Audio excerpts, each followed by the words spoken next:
Bonjour à tous. Aujourd'hui, ainsi que toute la semaine, les Shurim sont dédiés Léou Nishmat, Brana Bat Moshe et Israël Ben David. Aujourd'hui, nous allons parler d'une Mishnah assez curieuse de la Maseret Yoma. En effet, lors des préparatifs du Kohen Gadol pour le jour de Yom Kippour, il y avait un petit groupe de Chachamim qui venaient voir le Kohen Gadol et le faisaient jurer de se comporter comme il faut se comporter lors du service de Yom Kippour. Et après ce serment, le Kohen Gadol se séparait d'eux et pleurait.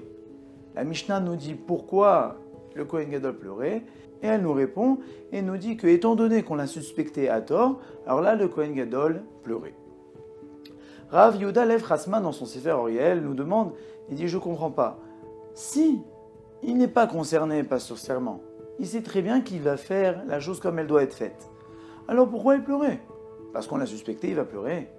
Et il nous répond, il nous dit que le Kohen Gadol savait très bien qu'il n'allait pas faire fausse route.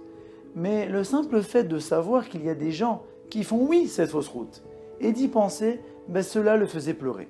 Nous voyons de là qu'il ne suffit pas de ne pas faire des avérotes ou des mauvaises actions. Mais le simple fait de voir des gens qui font des mauvaises actions, ou même d'y penser, cela crée une distance entre nous et Akadosh Baruch Hu. On raconte sur le Rav Ovadia Yosef Zichronan Livracha que lorsqu'il récitait le vidouille de Yom Kippour, alors là il pleurait à sanglots.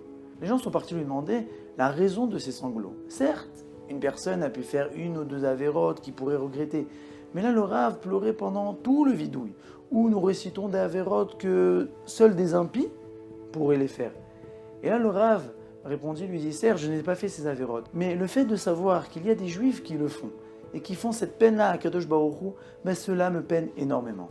Un sujet fidèle du roi et qui aime son roi, comme nous devons l'être avec Kadosh Baruch Hu, ne se suffit pas d'être juste fidèle avec son roi, mais aussi à de la peine et à attrister lorsque d'autres personnes trahissent le roi.